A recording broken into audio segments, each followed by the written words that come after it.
大家好，我是命运的乐章。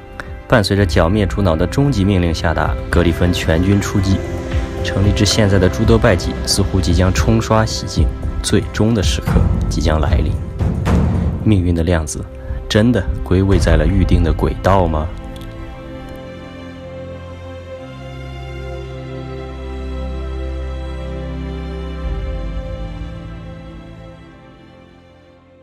在 M16 被伞彻底改写 M4 苏醒离去的同时， R 和 SOP2 也在坚持不懈地搜索 M16。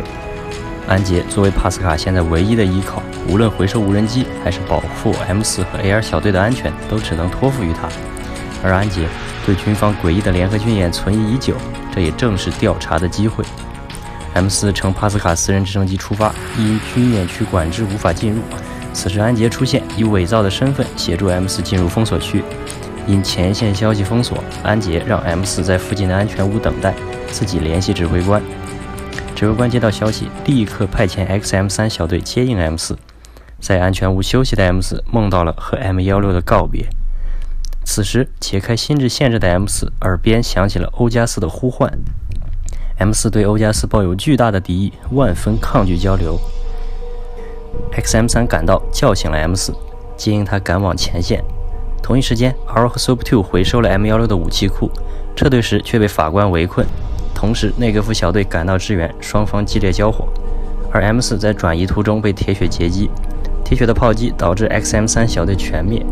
军方的叶戈尔带队赶来救援，带领 M4 继续向前线前进。因军方出动，伊莱莎传唤法官撤离 ，R 和 SOP2 脱困，与 M4 会合。战场的后方，卡特通过特殊的手段探测到主脑对 M4A1 产生了感应，立刻向幕后操纵人前90卫士成员威廉博士汇报了情况。威廉让卡特将计划继续推进，并借机与主脑进行接触。这次通话被潜伏在信息黑域的 AK-12窃听，可是对于安杰，威廉的计划、军方的目的、接触主脑的原因等全是谜团，只能先记录情报，带领忤逆小队静观其变。随后一切都按计划进行，军方过快推进，强制下达无理的掩护要求， AR 小队疲于奔命，终于被成功的孤立。主脑跟随法官部队借机包围，求援军方却毫无响应。法官的部队持续性消耗，逐渐拖垮 AR 小队，眼看突围无望，指挥官的先遣部队卡诺西诺姐妹前来增援解围。可逼近的伊莱莎突然强制连线，大量的数据流访问冲击令 M4 失去了行动能力， RO 只能带 M4 躲进安全屋进行中断操作。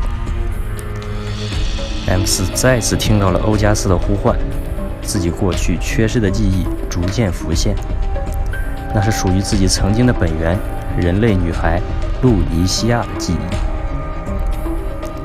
与此同时， RO 也在尽全力跟伊莱莎进行访问斗争，试图唤回 M4 的意志，可越来越强的数据流逐渐覆盖了 RO 的声音。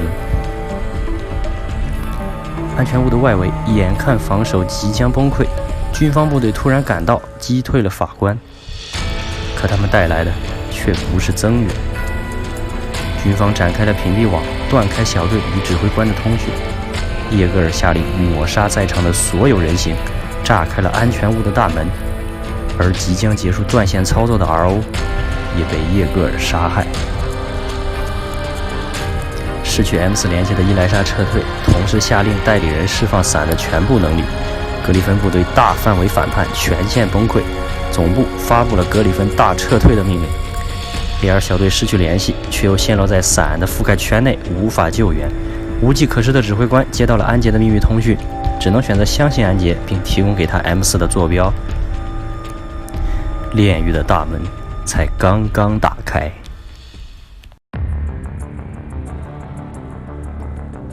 安杰获取了 M4A1 的坐标， AK-12和 AR-15前往救援。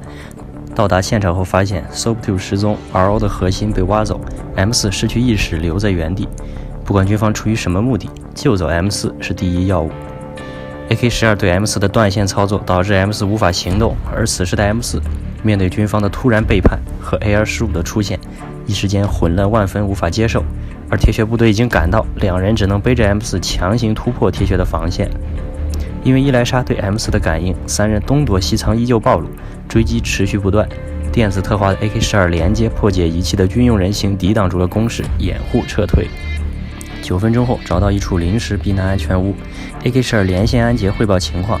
安杰让 AK-12对 M4A1进行心智升级，并继续向安杰的方向撤离。通讯结束后 ，AN-94向安杰汇报了战场的情报。军方关闭对抗伞的干扰设施，甚至将部分算力支援铁血的伞，服务器也关闭了防护。AN-94连入军方服务器检索欧加斯相关词条，得到2份报告：2032年关于欧加斯设施的作战报告和一座小型遗迹挖掘记录，而行动名单上有卡特和哈维尔的名字。安杰向上级交代完情况后，因为伞的扩散，安杰连线404小队委托搜索。8分钟后，安全屋内 AK-12完成了对 M4A1的修复和心智升级。A-25告诉了 M4事实，一切的混乱和伤亡都是军方精心策划的阴谋。叶格尔也是杀死 SOB2 和 RO 的直接凶手，而忤逆小队此行就是为了探寻真相。为了复仇 ，M4A1正式加入了忤逆小队。击破小范围追兵后，铁血主力部队堵截住忤逆三人 ，AK-12只能向 AN-94请求增援。同一时间，伞覆盖圈之外的指挥官梯队正在撤离，因为干扰过大，无法跟总部通讯。指挥官派出信使 MP7 联系总部。10分钟后，赫利安将前线 MP7 的情报传达给克鲁格。克鲁格早已料到军方图谋不轨，却没有想到卡特居然想置格里芬于死地，让自己成为替死鬼。克鲁格自然不会束手就擒，于是让赫利安随格里芬主力撤离，而自己接通了哈维尔的电话，让哈维尔准备最终的手段。20分钟后，指挥官接到了通讯反馈，继续撤退。同时，克鲁格也被军方抓捕。战场的另一侧 ，AN-94增援 AK-12等人，安杰赶到，忤逆小队全员到齐。安杰通过指纹解锁了 M16的箱子，一个铁血的小型支援炮台，授权给 M4A1使用。安杰派遣忤逆占领通讯站，配合404检索，随后接通了帕斯卡的秘密频道。帕斯卡道出了 M4A1和伊莱莎的过去。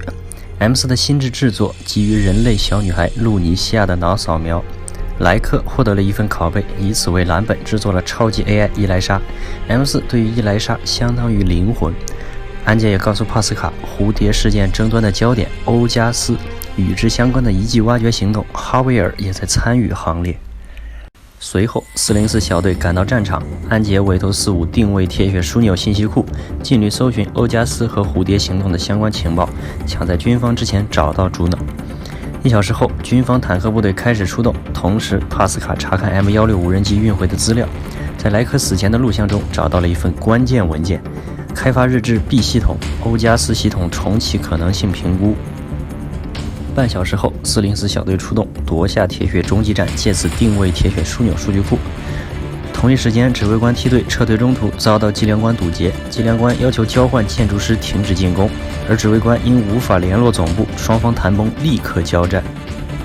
晚些时候的忤逆小队面对 M4的追问 ，A-25告诉了 M4自己之前的经历，曾经自己炸死的是伊莱莎的傀儡，而爆炸前傀儡却给 A-25套上了立场盾。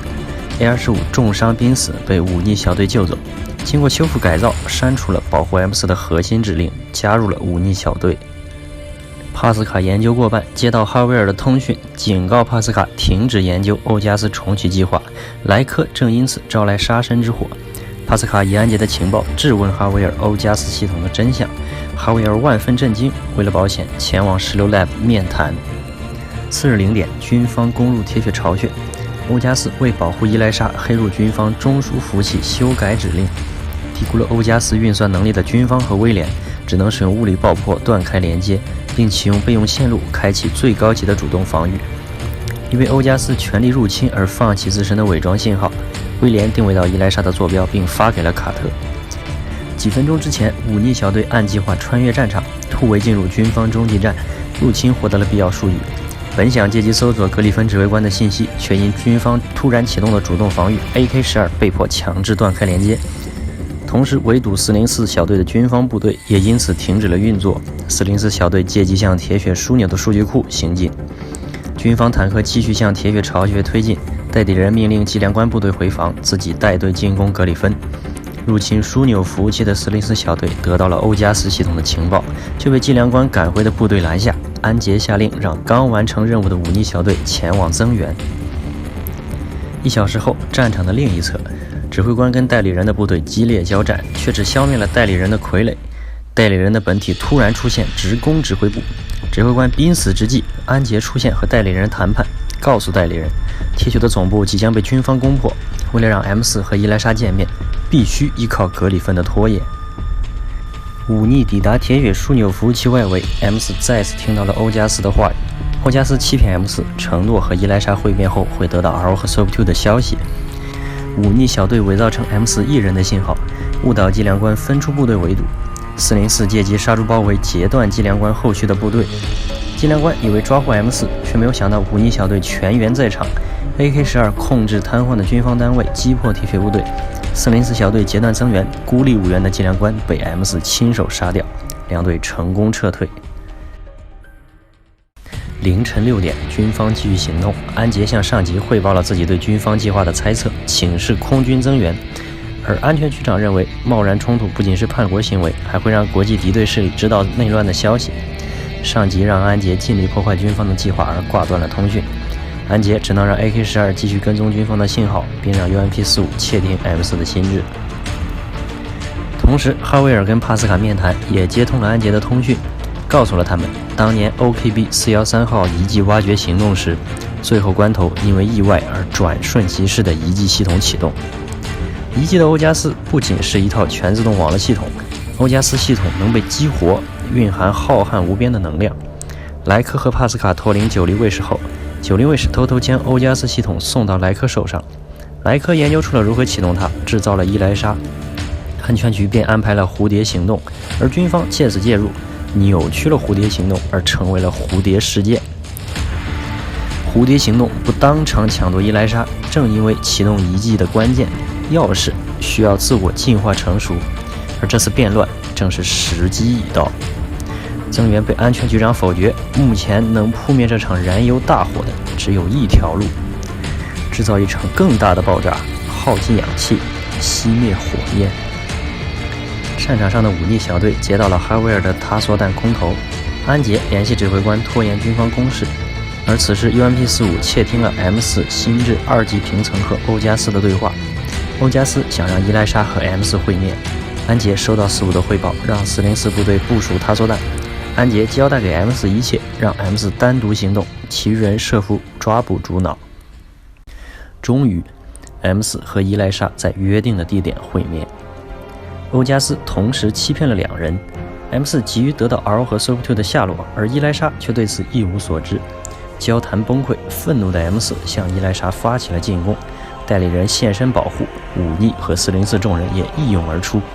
双方激烈交火，无法分出胜负，而叶格尔突然切入安杰的通讯，军方原来一直在幕后等待的这一刻。坦克部队继续推进，无法击穿装甲的忤逆和404疲于躲避，45为了掩护416而被弹片重伤。越来越多的军方部队涌入，忤逆和404弹药耗尽，45重伤，代理人的信号消失，军方也抓获了主脑。最坏的情况果然还是发生了，即便安杰和指挥官依旧在爆炸污染区内，可是此时已经别无选择。孤独的量子被深不见底的事情捕获，是选择在永恒的黑暗中静默，还是困兽之斗孤注一掷呢？经历了炼狱的洗礼， M4A1 此时已不再是那个怯懦的 M4A1 了。在起爆器答案下，震耳欲聋的爆炸和剧烈的冲击波传来，放置点500米范围瞬间蒸发，军方装甲全部瘫痪，幸存的士兵也卸甲而逃。M4 也追上了携带主脑的洲际列车，击溃了数波军方自律人形的进攻后，伊莱莎近在咫尺，可面前却出现了那个熟悉的身影。M16告诉 M4， 此时的伊莱莎对所有人都过于危险，还不是融合的时候，自己要带走他。无法理解且无法劝阻的 M4 只能对 M16开火，却被 M16压倒性的击败，最终只旁看着 M16渐渐远去。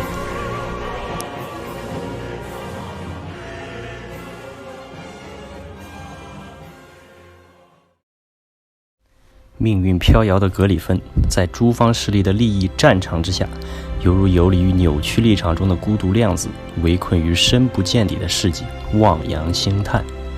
可格里芬的故事绝不会在永恒的黑暗中静默。虽然渺小的量子穷其所能，也不足以撼动面前的立场，可是孤注一掷，依旧可以碎穿这天渊般的势能壁垒。